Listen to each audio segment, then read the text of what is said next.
Crime ಕಾರ್ನರ್ಗೆ ಸ್ವಾಗತ. ನಾನು ಉಮರ್ ಫಾರೂಕ್.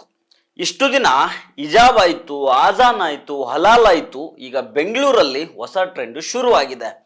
ಬೆಂಗಳೂರಲ್ಲಿ ಅಕ್ರಮ ವಲಸಿಗರ ಬೇಟೆ, ಬಾಂಗ್ಲಾದೇಶದವರು ಬೆಂಗಳೂರಲ್ಲಿ ತುಂಬಿಕೊಂಡಿದ್ದಾರೆ ಅಂತ ಪುನೀತ್ ಕೆರೆಹಳ್ಳಿ ಅಂಡ್ ಗ್ಯಾಂಗು ಮತ್ತೆ ಪುಂಡಾಟವನ್ನು ಶುರು ಮಾಡಿದೆ. ಇದ್ರ ಬಗ್ಗೆ ತುಂಬ ಮಾತಾಡೋದಿದೆ, ಮುಂದೆ ಮಾತಾಡೋಣ.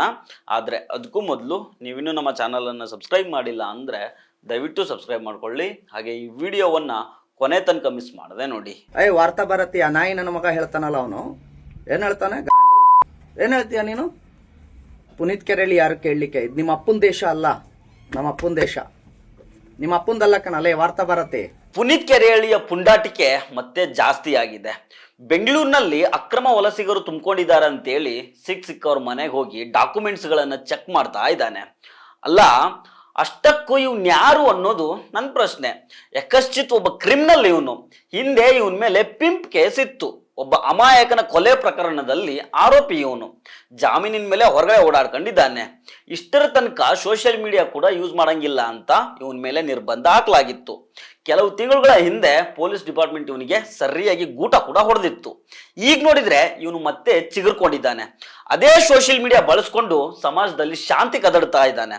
ಯಾರ್ಯಾರದ್ದು ಡಾಕ್ಯುಮೆಂಟ್ಸ್ಗಳನ್ನ ಚೆಕ್ ಮಾಡೋದಿಕ್ಕೆ ಇವನ್ ಯಾವ ಸೀಮೆ ದೊಣ್ಣೆ ನಾಯಕ? ಇವನ ಅರ್ಹತೆ ಏನು? ಇವನ ಯೋಗ್ಯತೆ ಏನು? ಈ ಮೊದಲು ಹೆಣ್ಣು ಮಕ್ಕಳು ತಲೆ ಹಿಡಿದಿದ್ದು ಇವನ ಅರ್ಹತೆನಾ? ಕೊಲೆ ಆರೋಪ ಹೊತ್ತಿದ್ದು ಇವನ ಯೋಗ್ಯತೆನಾ?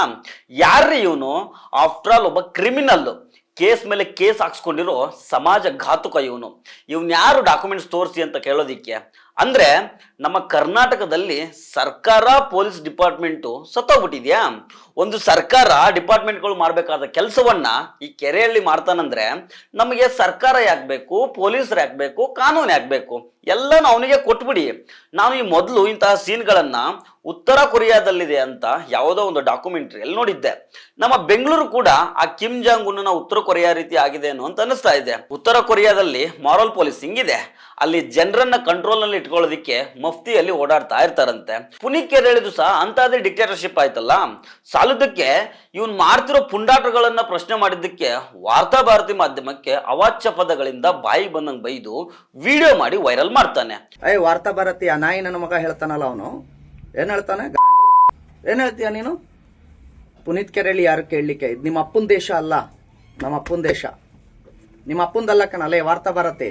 ಇವನು ಕೊಬ್ಬಾದ್ರೂ ಎಷ್ಟಿದೆ ಅಂತ ಈ ಮೊದಲೊಮ್ಮೆ ಪೊಲೀಸರು ಕೊಬ್ಬನ್ನ ಸರಿಯಾಗಿ ಇಳಿಸಿದ್ದಾರೆ, ಇಲ್ಲ ಅಂತಲ್ಲ.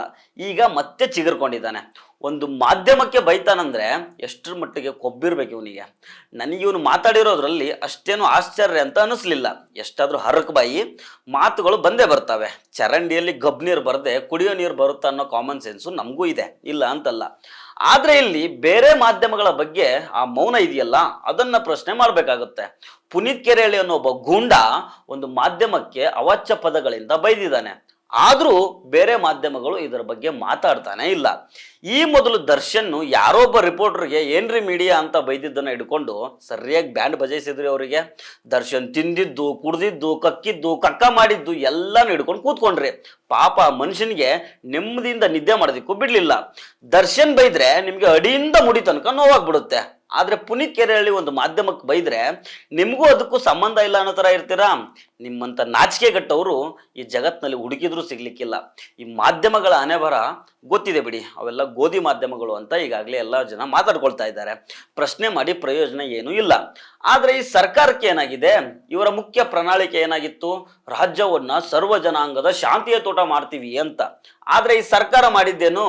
ಪುನೀತ್ ಕೆರೆಹಳ್ಳಿ ಅಂತ ಹ್ಯಾಬಿಚುವಲ್ ಅಫೆಂಡರ್ಗೆ ಮತ್ತೆ ಮತ್ತೆ ಹಾರಾಡೋದಿಕ್ಕೆ ಅವಕಾಶ ಮಾಡಿಕೊಡ್ತಾ ಇದೆ. ಅವನೆಷ್ಟೇ ಹಾರಾಡಿದ್ರು ನೋಡ್ಕೊಂಡು ತೆಪ್ಪಿಗೆ ಕೂತ್ಕೊಂಡಿದೆ. ಮೊದಲೇ ಹೇಳಿ ಕೇಳಿ ಗೊತ್ತಿಲ್ಲ ಗೃಹ ಸಚಿವರು ಇರೋದು, ಅವರಿಗೆ ಪುನೀತ್ ಕೆರೆಹಳ್ಳಿಯ ಹಾರಾಟ ಚೀರಾಟ ಕೂಡ ಗೊತ್ತಿಲ್ಲ ಅನ್ಸುತ್ತೆ. ಅದಕ್ಕೆ ಅವನು ದಿನಕತ್ತು ಮನೆಗಳನ್ನ ಟಾರ್ಗೆಟ್ ಮಾಡ್ಕೊಂಡು ಓಡಾಡ್ತಾ ಇದ್ದಾನೆ. ಅಣ್ಣ ಫೋನ್ ಪೇ ಮಾಡಿ ಅಣ್ಣ, ಗೂಗಲ್ ಪೇ ಮಾಡಿ ಅಣ್ಣ ಅಂತ ಭಿಕ್ಷೆ ಬೇಡ್ತಾ ಇದ್ದ ಆನ್ಲೈನ್ ಭಿಕ್ಷುಕರೆಲ್ಲ ಇವತ್ತು ಧರ್ಮ ರಕ್ಷಕರಾಗಿದ್ದಾರೆ. ದೇಶ ರಕ್ಷಣೆ ಮಾಡ್ತಾರಂತೆ. ಹಿಂದೆ ಹೆಣ್ಣು ಮಕ್ಕಳ ತಲೆ ಹಿಡಿಯೋ ಕೆಲಸ ಮಾಡಿದ್ದು ಯಾರ ರಕ್ಷಣೆ ಆಗುತ್ತೋ? ಇಂತಹ ನಾಲಾಯಕನ ಬಗ್ಗೆ ಇಲ್ಲಿ ಕೂತ್ಕೊಂಡು ನಾನು ಮಾತಾಡೋ ಥರ ಆಯ್ತಲ್ಲ. ಪೊಲೀಸರು ಸರಿಯಾಗಿ ಕ್ರಮ ತೆಗೆದುಕೊಂಡಿದ್ರೆ ನಾವು ಇವತ್ತು ಮಾತಾಡೋ ಅವಶ್ಯಕತೆ ಬರ್ತಾನೆ ಇರಲಿಲ್ಲ. ಹಾರಾಡೋದಿಕ್ ಬಿಟ್ಟಿದ್ದಾರೆ, ಹಾರಾಡ್ತಾ ಇದ್ದಾನೆ. ಇವನ್ ಮೇಲಿದ್ದ ನಿರ್ಬಂಧಗಳೇನಾದ್ವು, ಇವನಿಗೆ ಇಷ್ಟು ಸ್ವೇಚ್ಛಾಚಾರ ಯಾರು ಕೊಟ್ರು ಅಂತ ಕೇಳೋಣ ಅಂದ್ರೆ ನಮ್ಮ ರಾಜ್ಯದಲ್ಲಿರೋದು ಗೊತ್ತಿಲ್ಲ ಮಂತ್ರಿ, ಅವ್ರಿಗೆ ಏನೂ ಗೊತ್ತಿರಲ್ಲ. ಏನಾದ್ರೂ ಅನಾಹುತಗಳು ಆದ್ಮೇಲೆನೇ ಗೊತ್ತಾಗ್ಬೋದೇನೋ. ಯಾವಾಗ ಗೊತ್ತಾಗುತ್ತೆ ಅನ್ನೋದನ್ನಾದ್ರೂ ನಮ್ಮ ಗೊತ್ತಿಲ್ಲ ಮಿನಿಸ್ಟರ್ ಗೊತ್ತು ಮಾಡಿಸ್ಲಿ ಅಂತ ನಾವು ಈ ಸಂದರ್ಭದಲ್ಲಿ ಕೇಳ್ಕೊಳ್ತಾ ಇದ್ದೀವಿ. ನಮಸ್ಕಾರ.